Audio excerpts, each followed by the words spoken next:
Hello my dear student, welcome back on my YouTube channel which name is Knowledge World. As you know our chapter number 5 is going on जिसका नाम है संज्ञा जिसे English में हम कहते हैं नाउन। आज हम नाउन के बारे में संज्ञा के बारे में थोड़ा सा पढ़ने वाले हैं। वैसे तो आपके पास वीडियो ऑलरेडी जा चुकी है पर एक बार थोड़ा सा आपको समझा देती हूँ वापस से कि संज्ञा आखिर किसे कहते हैं। तो किसी भी व्यक्ति, वस्तु, स्थान, प्राणी और भाव के नाम को हम संज्ञा कहते हैं। 5 चीजें हमने पढ़ी, व्यक्ति, वस्तु, स्थान, प्राणी और भाव के नाम को हम संज्ञा कहते हैं। ठीक है, किसी भी व्यक्ति का नाम आएगा, वस्तु का नाम आएगा, स्थान, प्राणी और भाव का नाम हम इसमें लेंगे और वो हमारी क्या कहलाएगी, संज्ञा कहलाएगी। तो देखिए पहला प्रश्न ही हमसे ये पूछा गया कि हम संज्ञा किसे कहते हैं। तो हमारा आंसर हो गया किसी भी व्यक्ति। देखिए 5 चीजें जो मैंने आपको बताई, व्यक्ति, वस्तु, स्थान, प्राणी और भाव के नाम को हम संज्ञा कहते हैं। ये हो गया हमारा फर्स्ट क्वेश्चन का आंसर।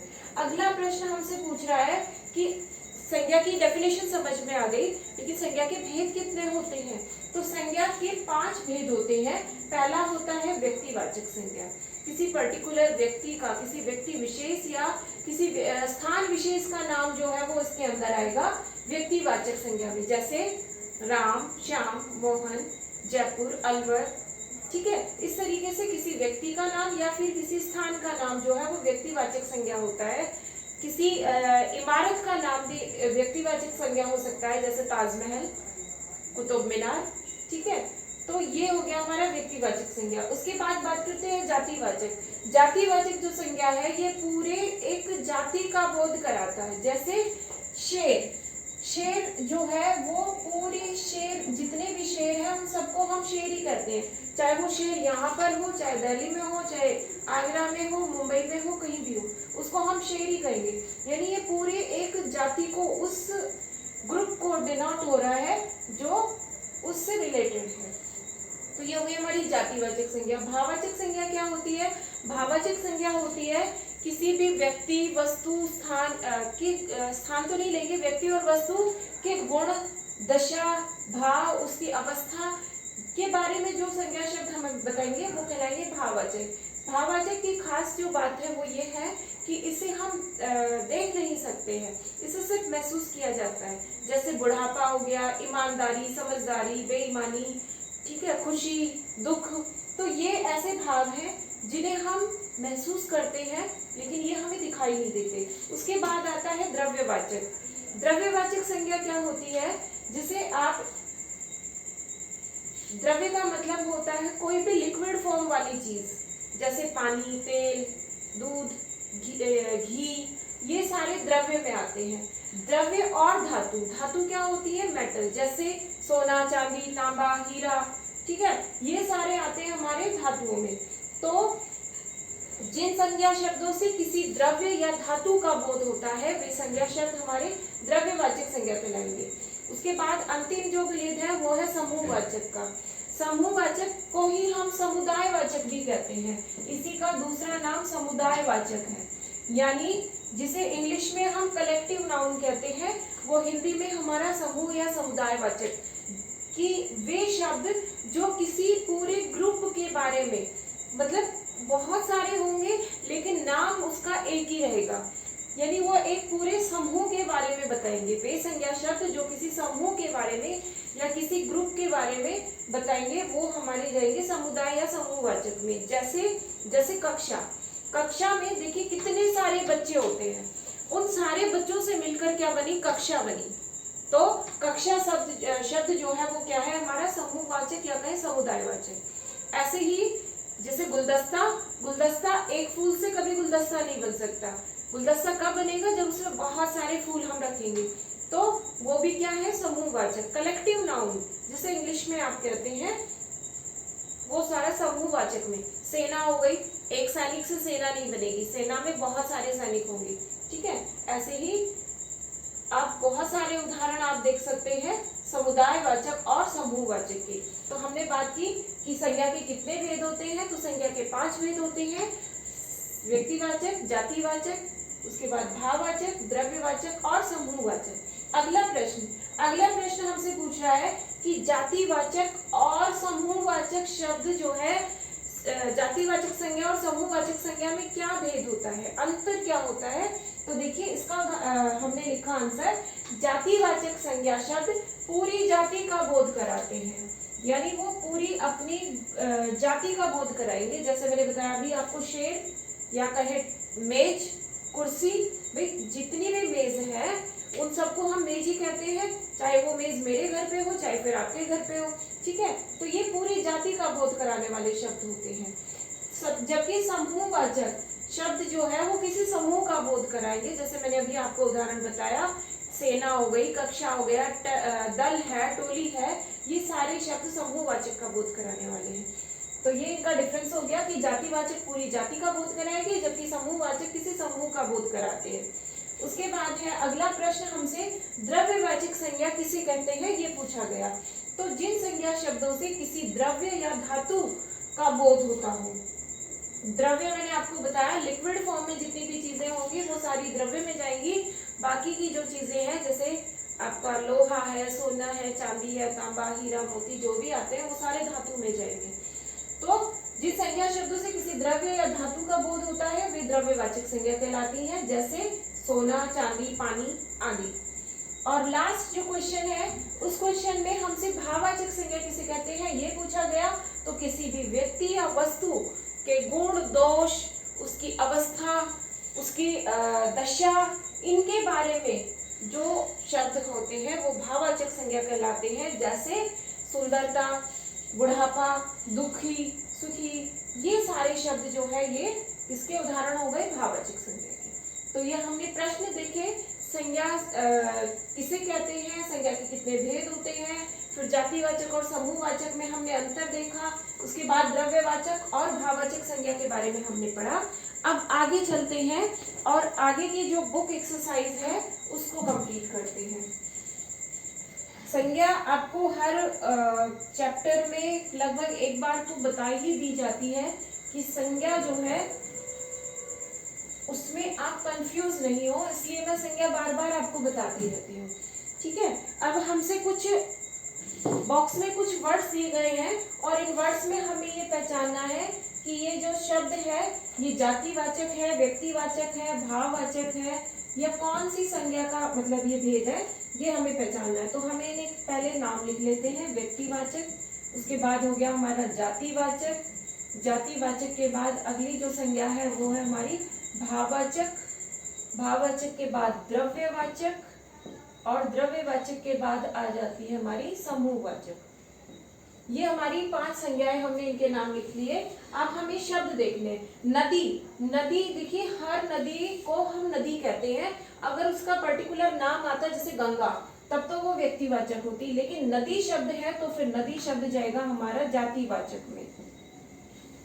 उसके बाद है बचपन, बचपन एक भाव है, एक अवस्था का नाम है, तो फिर ये जाएगा हमारा भाववाचक में, बचपन हो गया भाववाचक। उसके बाद है यमुना, यमुना एक नदी का नाम है तो व्यक्तिवाचक। उसके बाद अगला शब्द हिमालय भी एक पर्वत का नाम हो गया तो फिर ये व्यक्तिवाचक। नेक्स्ट है पर्वत, पर्वत जितने भी पर्वत हैं हम सबको पर्वत ही कहते हैं तो ये जातिवाचक। वृक्ष भी जातिवाचक। उसके बाद कुतुब मीनार, पर्टिकुलर एक इमारत का नाम आ गया तो फिर ये हो गया हमारा व्यक्तिवाचक, कुतुब मीनार।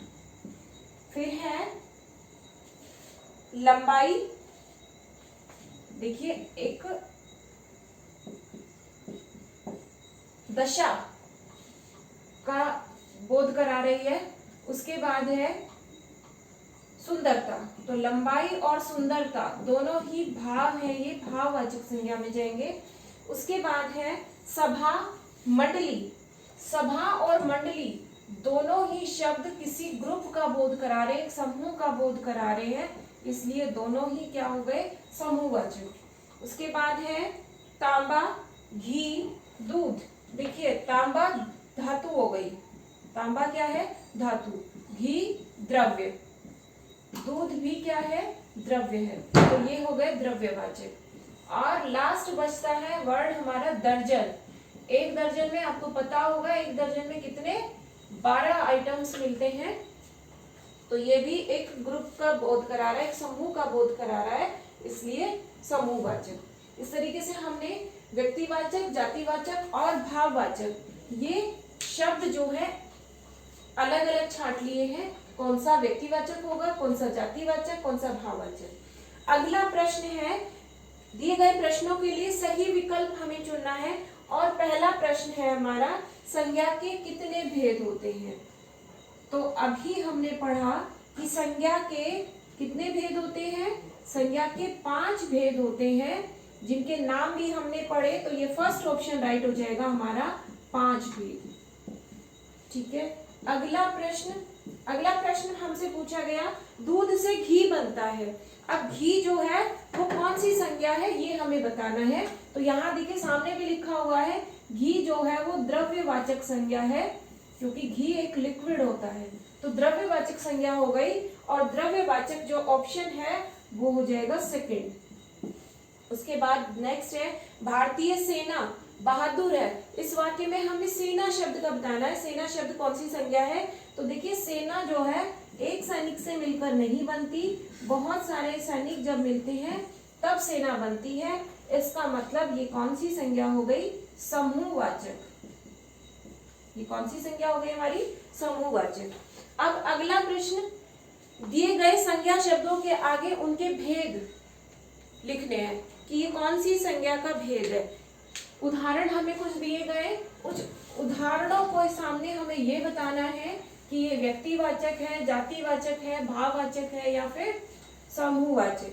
कौन सा भेद है, भेद आइडेंटिफाई हमें करना है। तो जैसे पहला ताजमहल दिया हुआ है और ये ऑलरेडी किया हुआ है कि ताजमहल जो है ये व्यक्तिवाचक है, तो ताजमहल तो हो गया हमारा व्यक्तिवाचक। उसके बाद है सोना,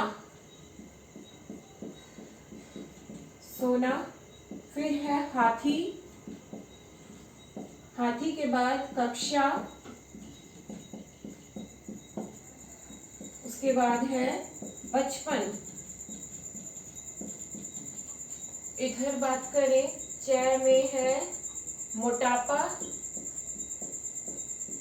फिर है आगरा, ज में है घी, घी, झ में है शेर और लास्ट है या, इसमें है सेना। अब हमें इनका भेद लिखने हैं कि कौन सी संज्ञा है। तो देखिए सोना एक धातु है, इसका मतलब हो गई द्रव्यवाचक। ठीक है। नेक्स्ट हाथी एक जाति का बोध कराने वाला जंतु, तो फिर जातिवाचक। कक्षा, मैंने समझाया आपको कि बहुत सारे स्टूडेंट जब बैठेंगे तो वो कक्षा कहलाएगी, तो ये हो गया हमारा समूहवाचक। और बचपन एक अवस्था, इसलिए ये हो गया भाववाचक। अब अगला है मोटापा, दशा आ गई, भाव आ गया, तो भाववाचक। फिर है आगरा, एक पर्टिकुलर जगह का नाम आ गया, इसलिए व्यक्तिवाचक। और घी एक लिक्विड है, तो ये हो गया हमारा द्रव्यवाचक। शेर फिर एक जाति को डिनोट हो रहा है, तो जातिवाचक। और सेना हो गई हमारी समूहवाचक, क्योंकि पूरे ग्रुप एक समूह को बोध कराती है। अब अगला और अंतिम प्रश्न है हमारा, दिए गए वाक्यों में संज्ञा शब्दों को रेखांकित कीजिए और रिक्त स्थानों में उनके भेद लिखिए कि कौन कौन से हमारे संज्ञा शब्द इसमें आए हैं और वो संज्ञा शब्द जो है उनका भेद क्या है। तो देखिए पहला सेंटेंस है इसमें, प्रश्न नंबर 5 में पहला सेंटेंस है हमारा, पेड़ में मोटाई और ऊंचाई है। प्रश्न नंबर 5, क्या पार्ट है? पेड़ में मोटाई और ऊंचाई है। अब इसमें देखिए संज्ञा शब्द हमें ढूंढने हैं सबसे पहले। तो पेड़ संज्ञा शब्द है। पेड़ कौन सी संज्ञा है? जातिवाचक। उसके बाद है मोटाई और ऊंचाई, ये दोनों शब्द हैं, ये भाववाचक संज्ञा के उदाहरण हैं। इस तरीके से आपको इनको करना है। ख पार्ट देखिए इसका, आम में मिठास है। आम में मिठास है। आम शब्द जो है ये भी संज्ञा है और मिठास शब्द भी संज्ञा है। आम शब्द हो जाएगा हमारा जातिवाचक, जबकि मिठास शब्द जो है वो हो जाएगा भाववाचक।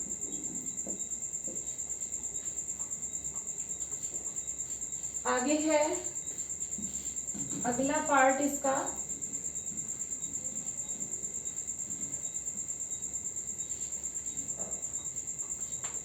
पत्तों में हरियाली है। ग पार्ट है, पत्तों में हरियाली है।